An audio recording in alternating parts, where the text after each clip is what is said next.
Assalamualaikum warahmatullahi wabarakatuh. Salam sejahtera untuk kita semua. Semoga kita semua masih diberi lindungan oleh Allah Subhanahu wa taala dan tentunya masih diberikan kesehatan, keberkahan dan juga rezeki yang terus melimpah. Pada kesempatan kali ini di sini saya Gilang Septian Pratama dari Pendidikan Khusus Angkatan 2017 ingin mencoba mempresentasikan hasil makalah yang sudah saya susun mengenai sistem pendidikan khusus yang ada di benua Asia. Sebelum saya melanjutkan presentasi yang akan saya sampaikan, ada kalanya dari makalah yang sudah saya susun tentunya masih banyak kekurangan, baik dalam sistem penulisan, bahasa maupun referensi-referensi yang saya cantumkan.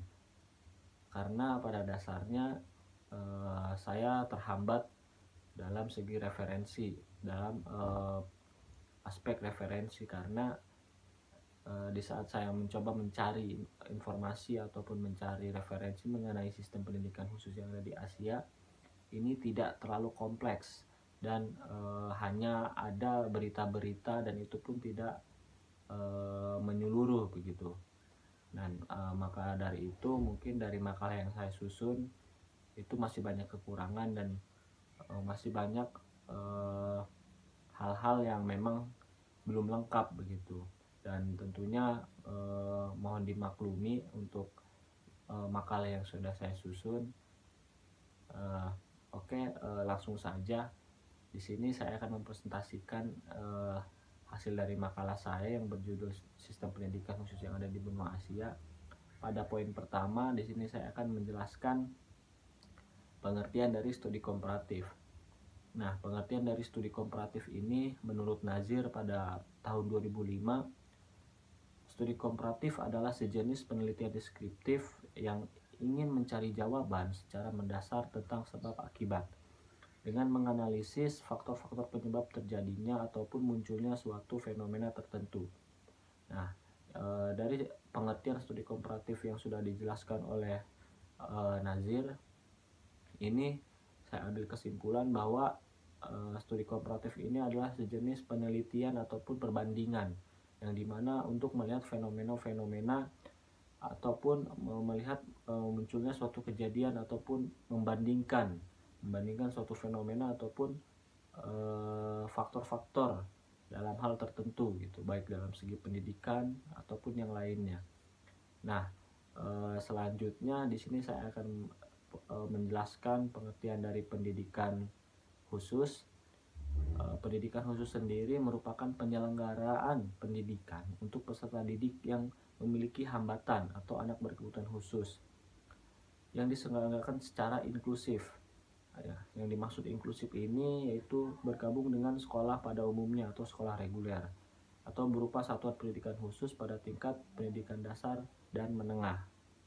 Nah, jadi pengertian studi komparatif pendidikan khusus ini merupakan sebuah perbandingan, baik itu dalam sistem, baik itu dalam fasilitas, baik itu dalam pelayanan maupun proses pembelajaran pada wadah pendidikan ataupun instansi pendidikan yang dikhususkan ataupun wadah pendidikan yang menerima anak-anak berkebutuhan khusus. Nah, memang pada dasarnya studi komparatif pendidikan khusus ini sangatlah dibutuhkan karena masih banyak masyarakat yang masih tabu dan masih awam terhadap anak berkebutuhan khusus dan juga pelayanan yang harus diberikan sesuai dengan kebutuhan anak berkebutuhan khusus. Selanjutnya di sini saya akan menjelaskan sistem pendidikan khusus di benua Asia. Nah, mungkin seperti yang sudah saya jelaskan di awal, untuk penjelasan mungkin di sini saya kurang lengkap atau kurang kurang mendalam, karena saya akui bahwa dalam penyusunan ini saya memiliki beberapa kendala. Salah satunya itu dari referensi, karena mungkin pendidikan khusus ataupun sistem pendidikan khusus ini masih tabu ataupun masih awam, sehingga tidak dirincikan bagaimana layanan di negara-negara di Asia, pelayanannya seperti apa. Jadi hanya garis besarnya saja begitu. Nah, di sini saya ingin menjelaskan demografi anak berkebutuhan khusus ataupun pelayanan dan demografi anak berkebutuhan khusus di benua Asia sendiri. Di negara-negara di seluruh dunia menganjurkan agar setiap anak memiliki kesempatan untuk pergi ke sekolah umum ataupun merasakan pendidikan di sekolah umum. Namun kenyataannya masih banyak anak, khususnya anak-anak penyandang disabilitas, itu masih ditolak untuk kesempatan ini. Dan hal ini terutama terjadi di negara-negara berkembang. Nah, misalnya pada tahun 2005 diperkirakan kurang dari 10% anak-anak penyandang disabilitas memiliki akses terhadap segala bentuk pendidikan di negara-negara Asia, khususnya Asia Tenggara. Nah, jadi sudah jelas bahwa dalam segi demografi sistem pendidikan khusus yang ada di Asia ini masih banyak masih tabu dan masih awamnya anak berkebutuhan khusus ataupun pendidikan khusus yang ada di negara Asia.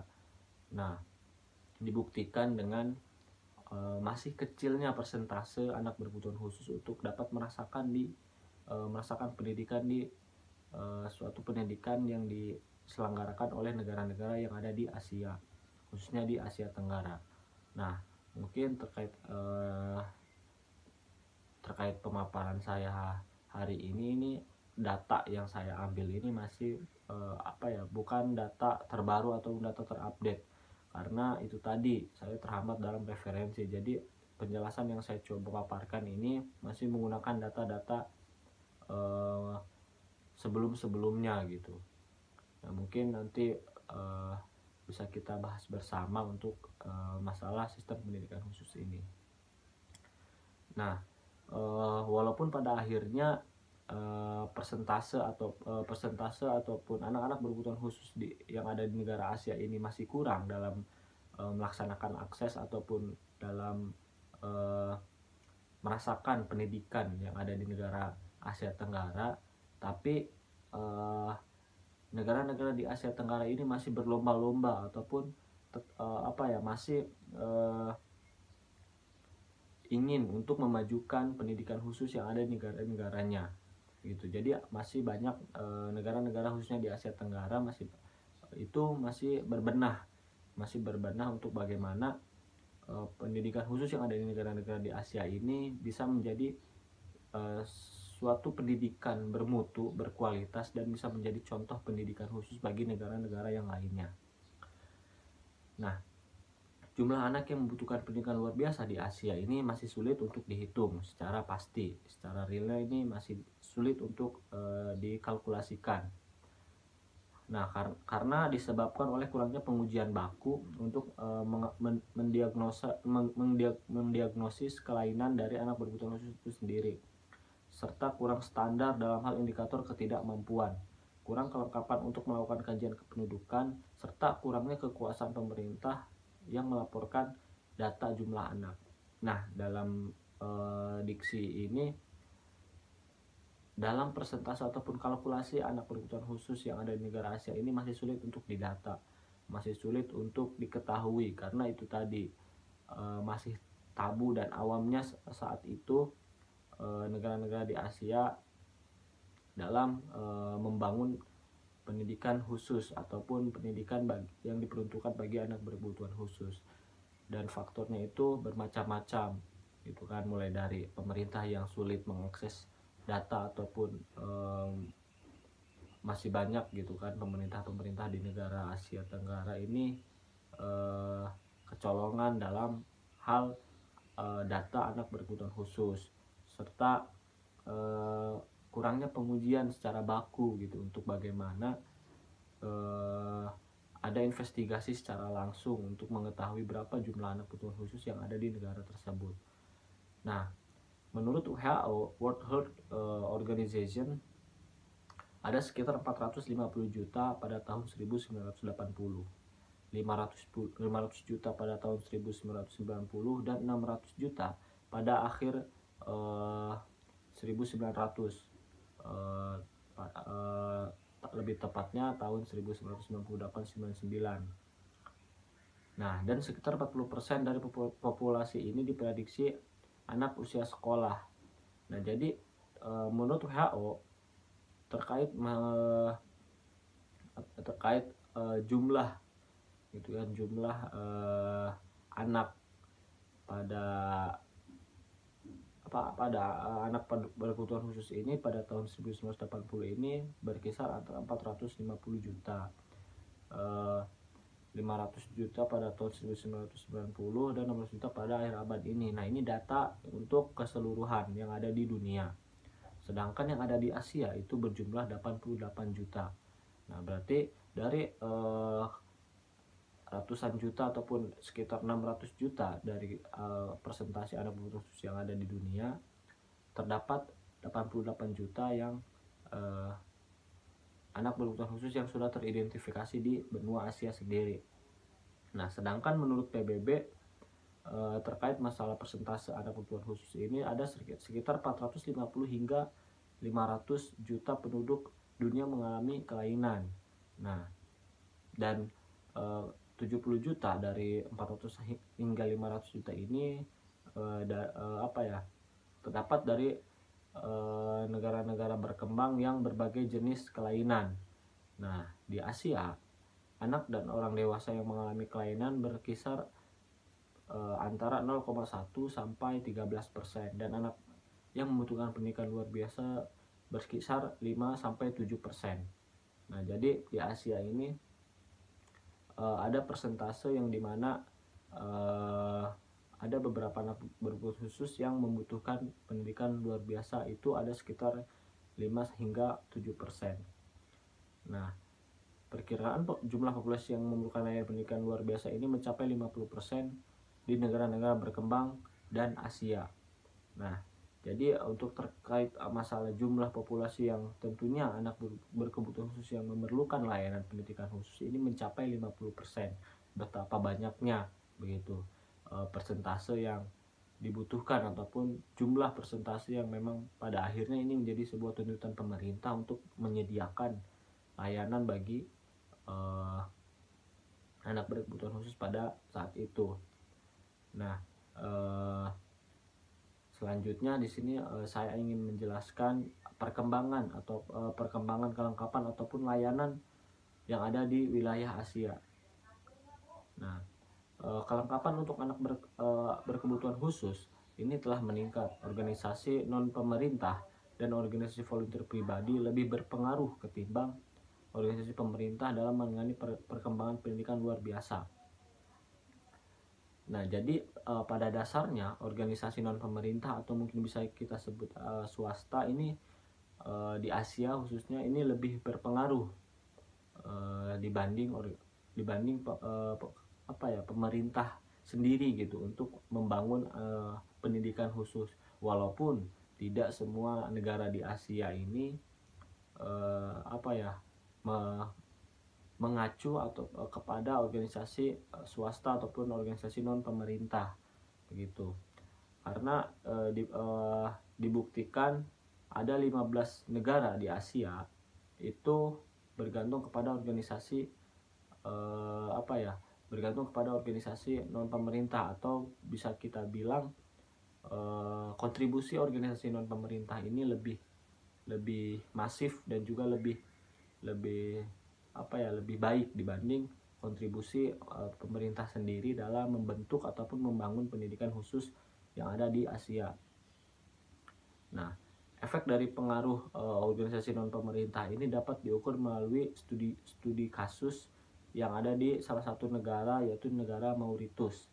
Nah, dari 480 model dan implementasi peristiwa pembentukan dan pembangunan pendidikan luar biasa antara tahun 1976 hingga 1991, organisasi non pemerintah tercatat paling besar, yaitu 62% dalam hal kontribusi pembangunan ataupun dalam hal pembentukan pendidikan khusus, dibanding pemerintah sendiri yang hanya memiliki persentase 33%. Nah, ini contoh di mana salah satu negara yang memang organisasi non pemerintah ini lebih besar kontribusinya dibanding dibanding oleh pemerintah biasanya.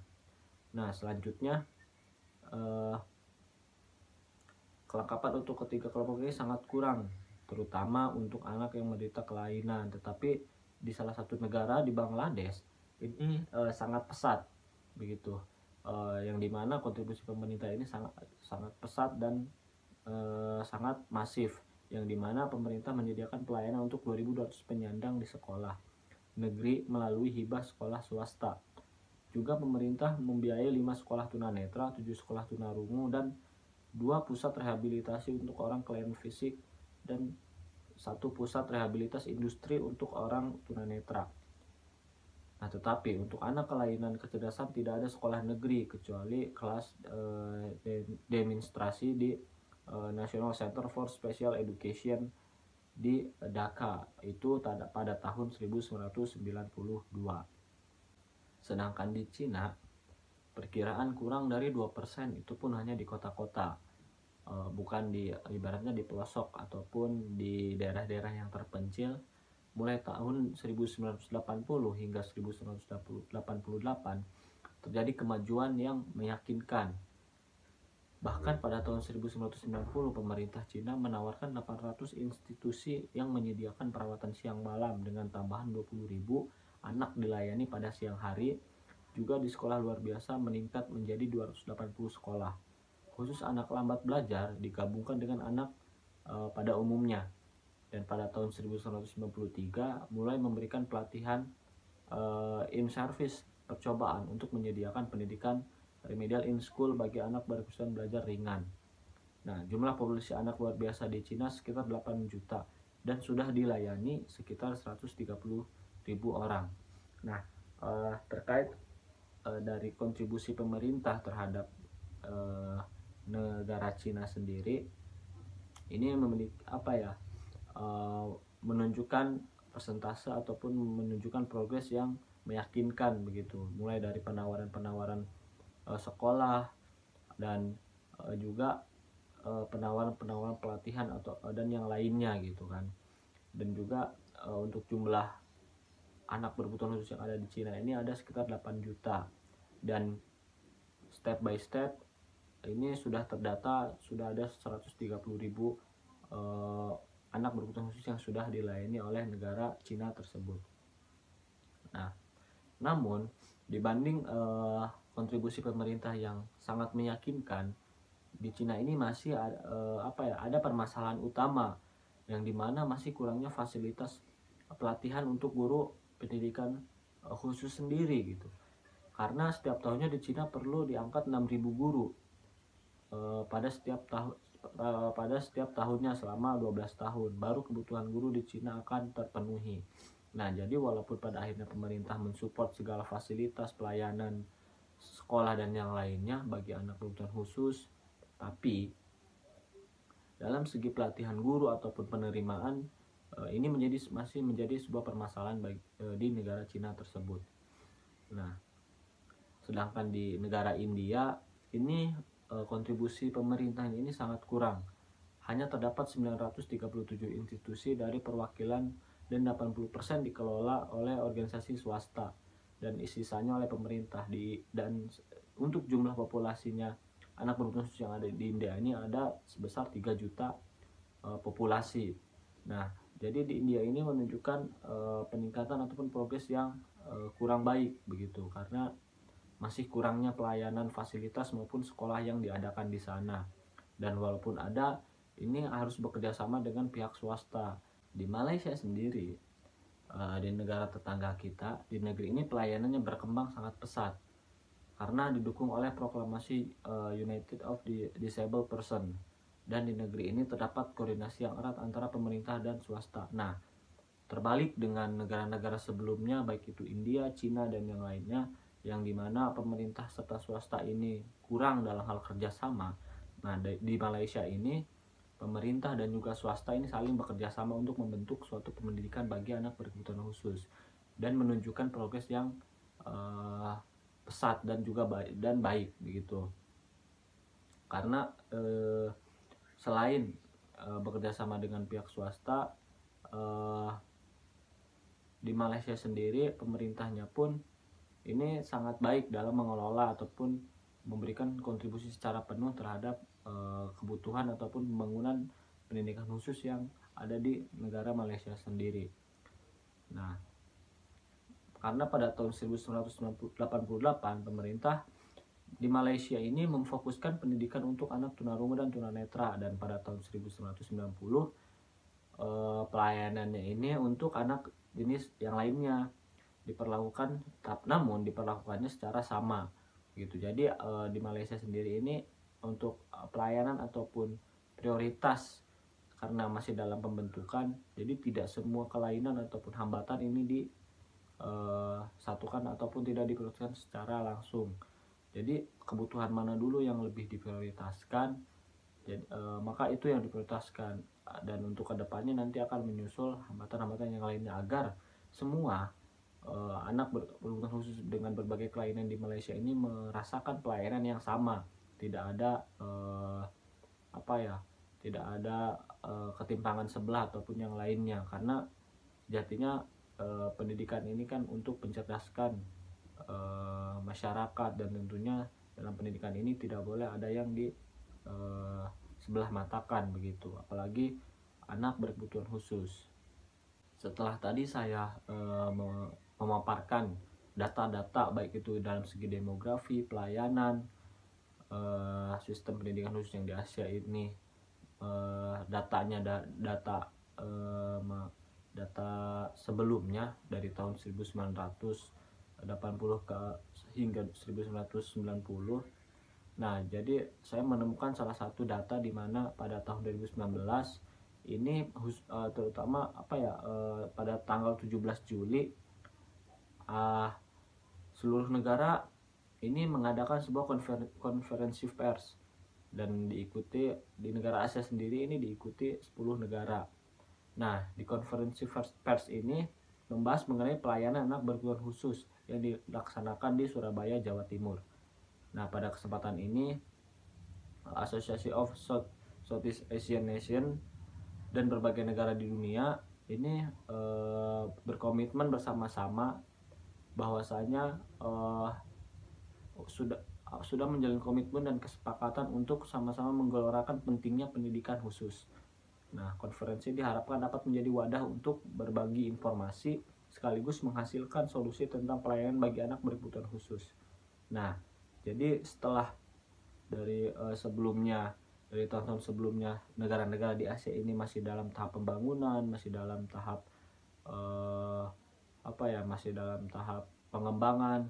Akhirnya pada tahun 2019 negara-negara di Asia maupun di dunia ini melakukan kerjasama mengenai untuk bentuk sosialisasi ataupun sebagai bentuk komitmen bahwa negara-negara Asia ataupun negara yang ada di dunia ini ingin memajukan pendidikan khusus di negaranya masing-masing, dan ini pun menjadi sebuah apresiasi yang sangat kita banggakan begitu, karena pada dasarnya anak berkebutuhan khusus diharapkan untuk kedepannya ini tidak ada lagi yang tidak merasakan pendidikan.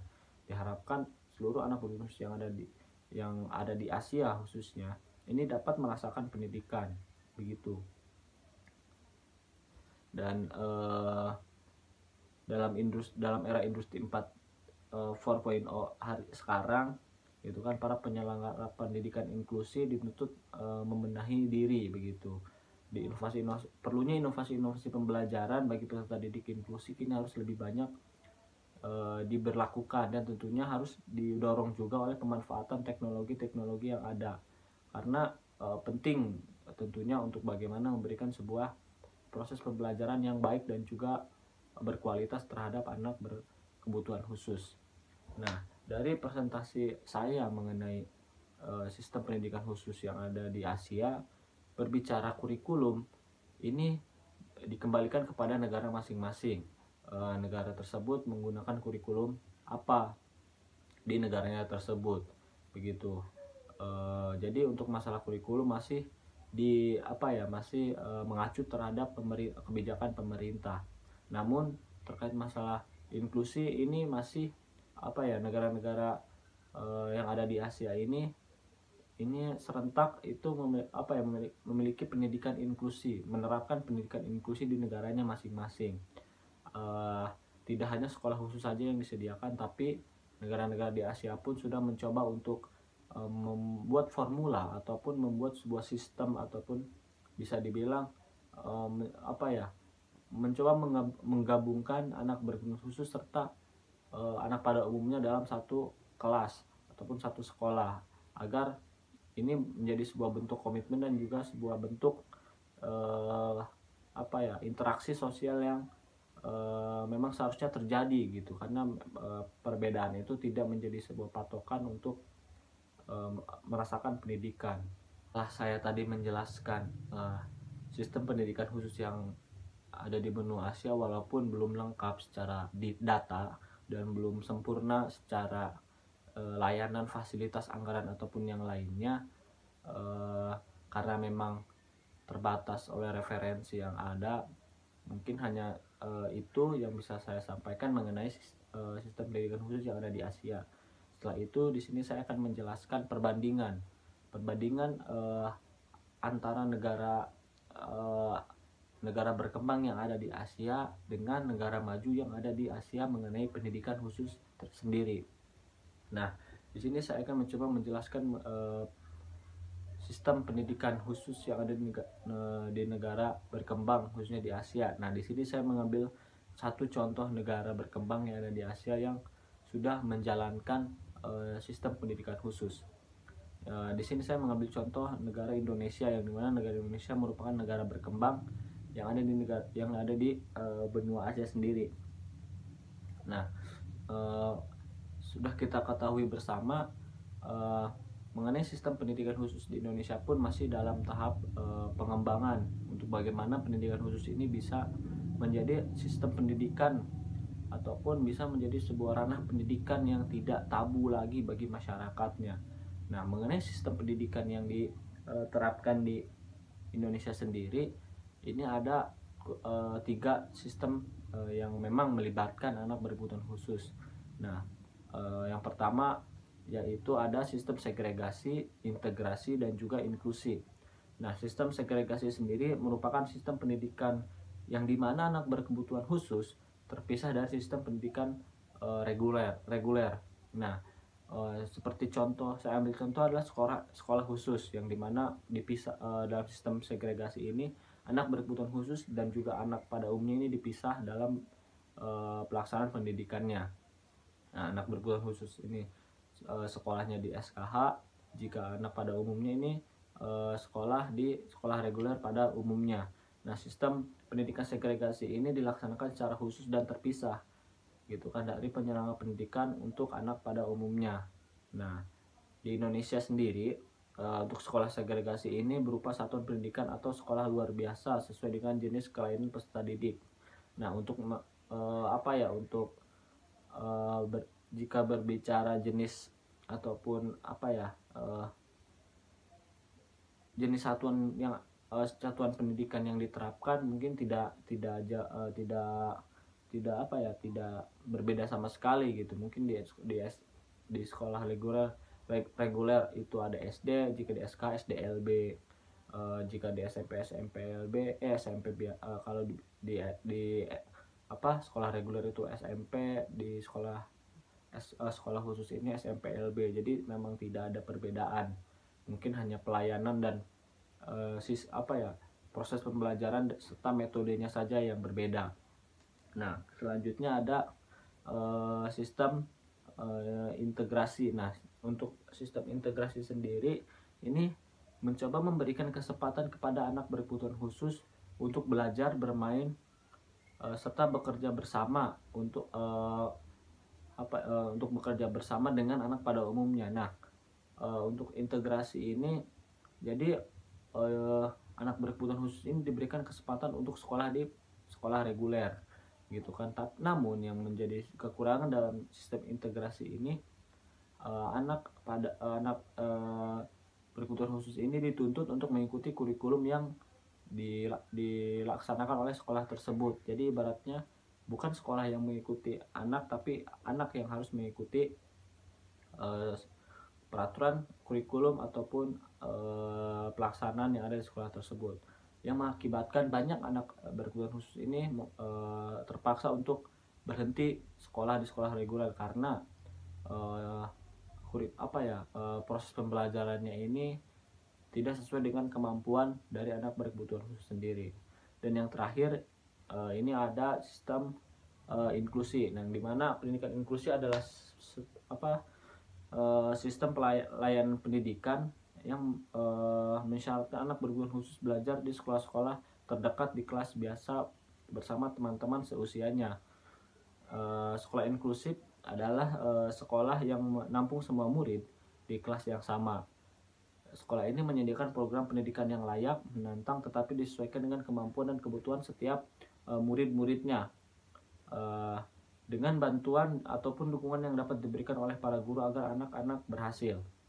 Nah, berbeda dengan integrasi, inklusi ini lebih menyesuaikan kepada kemampuan anak, yang dimana anak berkebutuhan khusus itu disatukan dengan anak pada umumnya. Namun terkait proses pembelajaran ini sekolah lah yang menyesuaikan dengan kemampuan anak, begitu. Dan pendidikan inklusi ini sekarang di Indonesia sedang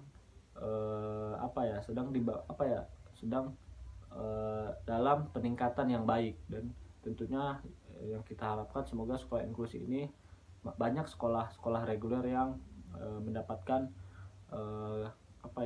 pengakuan untuk menjadi sekolah inklusi, ataupun banyak sekolah-sekolah reguler yang bisa melaksanakan sistem inklusi juga di sekolahnya, karena memang pada dasarnya anak berkebutuhan khusus pun berhak untuk melaksanakan pendidikan dan berinteraksi dengan sesama gitu. Tidak ada batasan atau dari perbedaan yang dialami oleh setiap individunya. Nah, terkait masalah sistem pendidikan khusus yang ada di Indonesia sendiri, untuk kurikulum itu menggunakan K13. Namun untuk sekolah inklusi sendiri, walaupun menggunakan sistem K13, tapi mengenai kebutuhan dari anaknya ini disesuaikan lagi oleh guru di setiap proses pembelajarannya. Nah, yang menjadi permasalahannya pada sistem pendidikan yang ada di Indonesia ini adalah dari fasilitas yang masih belum layak. Masih banyak sekolah-sekolah inklusi ataupun sekolah khusus yang masih bermasalah terkait fasilitas, masih masih mempermasalahkan terkait anggaran juga gitu kan, karena pada dasarnya anggaran ini sangat membantu, dan juga fasilitas ini sangat membantu terhadap proses pembelajaran di sistem pendidikan di Indonesia sendiri. Nah, setelah tadi saya menjelaskan sistem pendidikan khusus Indonesia, di sini saya akan mencoba menjelaskan sistem pendidikan khusus yang ada di negara maju yang ada di benua Asia, dan di sini saya mengambil contoh negara Korea Selatan. Nah, di negara Korea Selatan sendiri sekitar ada 2,3 juta orang dari populasi Korea Selatan ini diklasifikasikan sebagai populasi yang memiliki hambatan ataupun kelainan. Nah, prevalensi orang di berbagai klasifikasi hambatan ini adalah sebagai berikut. Nah, jadi ada beberapa klasifikasi yang terdapat atau yang sudah teridentifikasi di negara Korea Selatan sendiri. Ada keterbelakangan mental, untuk presentasinya itu ada 2,2%, gangguan emosional atau bisa kita sebut tunalaras itu 1,9%.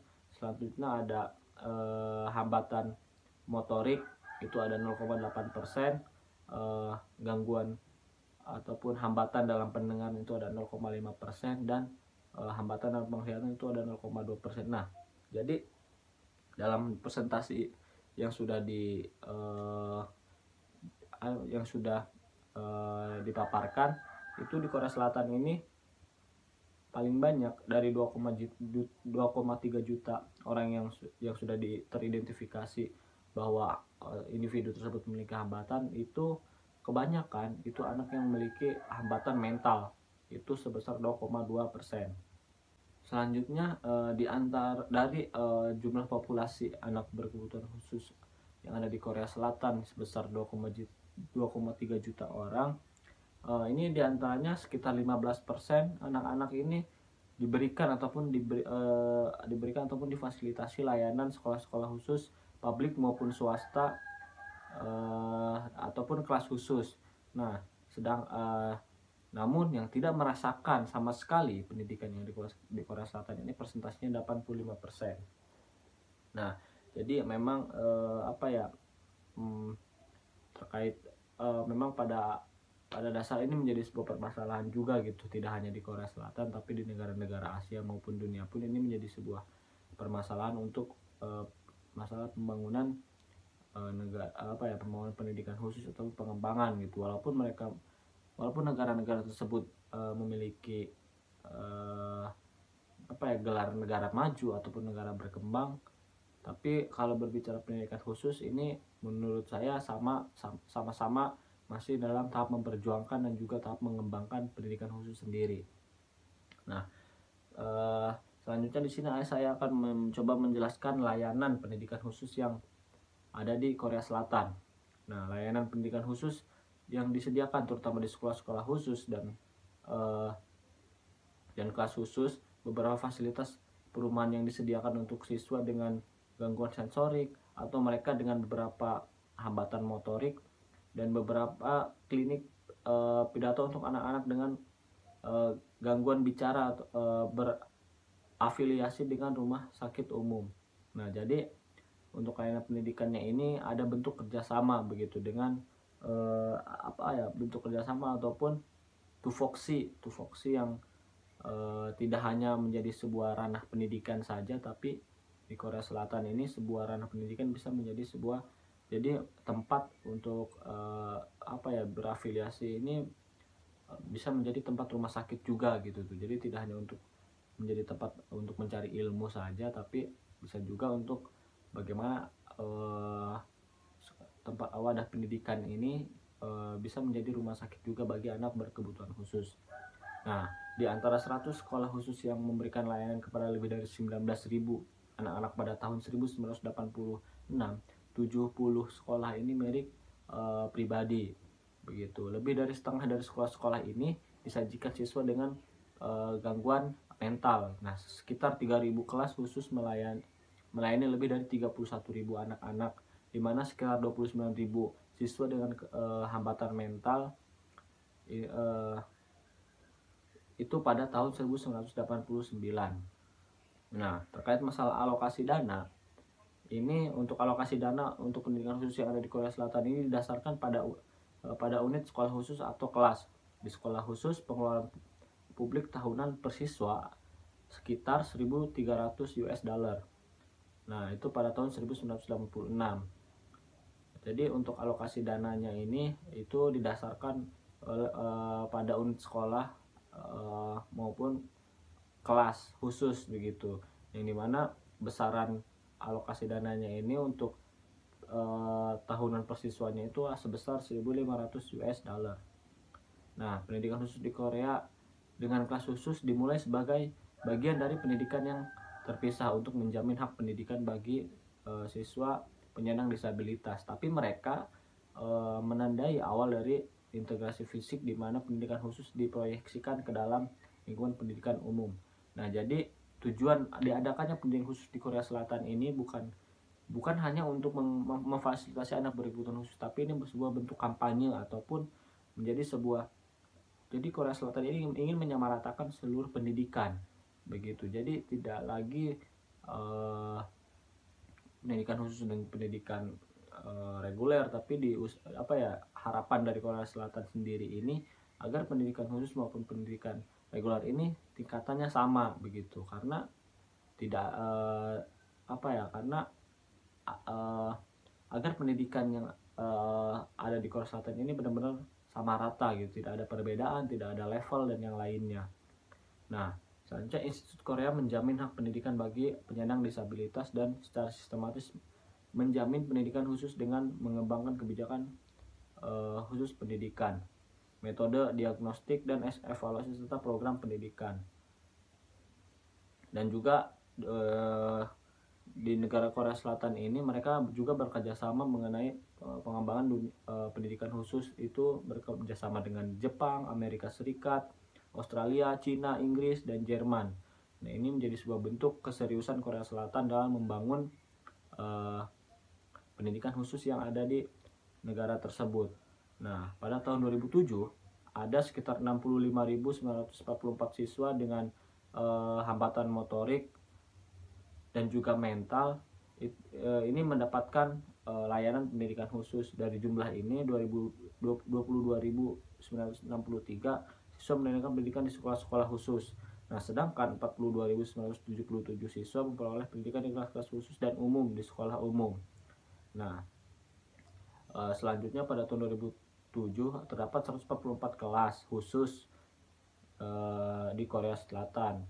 Sampai tahun 2007 terdapat 144 kelas khusus untuk anak yang mengalami hambatan motorik serta memiliki hambatan mental di Korea Selatan sendiri. Angka ini mencakup 7 sekolah untuk siswa-siswa dengan gangguan emosi, 12 sekolah untuk siswa dengan gangguan penglihatan, 18 sekolah untuk siswa dengan gangguan pendengaran, serta 18 sekolah untuk siswa yang mengalami hambatan fisik, dan 89 sekolah untuk siswa yang mengalami hambatan intelektual.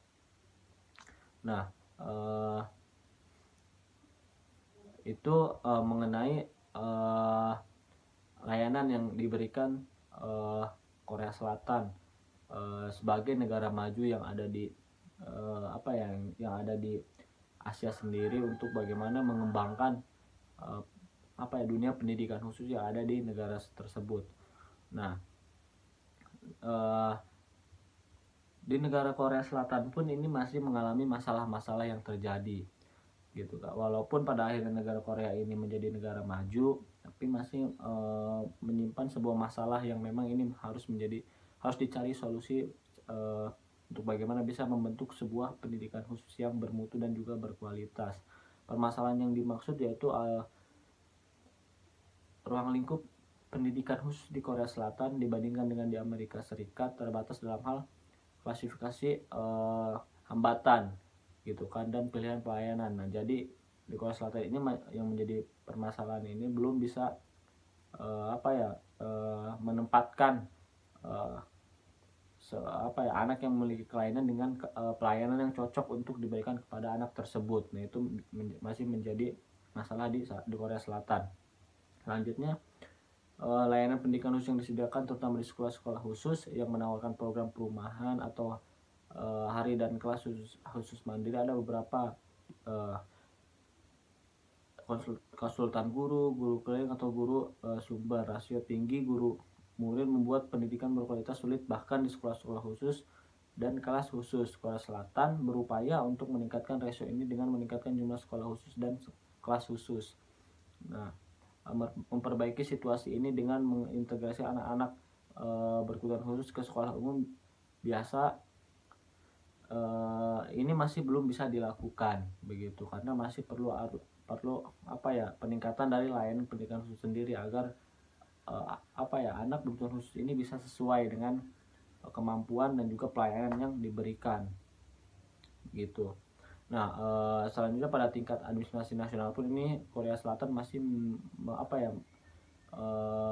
memiliki masalah untuk pendidikan khusus sendiri, karena di Korea Selatan ini tidak memiliki direktur pendidikan khusus di kementeriannya, gitu. Di Kementerian Pendidikannya ini tidak ada direktur yang memang dikhususkan kepada pendidikan khusus di negaranya tersebut, gitu. Nah, akibatnya akses ataupun linearisasi dari atas ke bawahnya ini masih kurang masif, begitu. Nah, selanjutnya terkait masalah-masalah ini tentunya diharapkan tidak menjadi sebuah optimisme dari negara-negara, baik negara maju ataupun negara berkembang, untuk bagaimana bisa bisa membangun ataupun mengembangkan sistem pendidikan khusus untuk lebih baik dan juga berkualitas, dan tentunya bisa menjadi contoh bagi negara-negara yang ada di benua lain, bahwasanya negara-negara yang ada di Asia ini memiliki sistem pendidikan khusus yang berkualitas, sama rata dan juga baik untuk dicontoh bagi negara-negara di benua lain. Nah, mungkin itu saja yang bisa saya sampaikan mengenai sistem pendidikan khusus yang ada di benua Asia. Kurang-kurangnya mohon maaf, dan tentunya terkait masalah penjelasan tadi, sekiranya masih banyak kesalahan kata maupun kesalahan ucapan dari saya pribadi, ataupun kesalahan dari data yang saya coba himpun, karena memang pada dasarnya terkait referensi ini menjadi sebuah kendala bagi saya pribadi untuk bisa menyusun makalah sistem pendidikan khusus yang ada di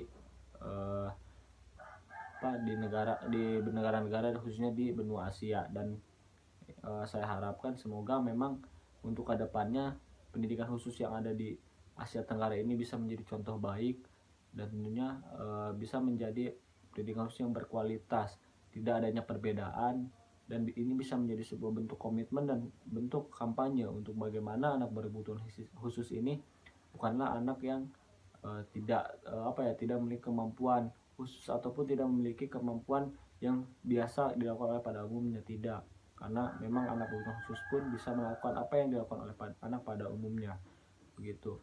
Mungkin itu saja yang bisa saya sampaikan, kurang lebihnya mohon maaf. Wabillahi taufiq wal hidayah. Wassalamualaikum.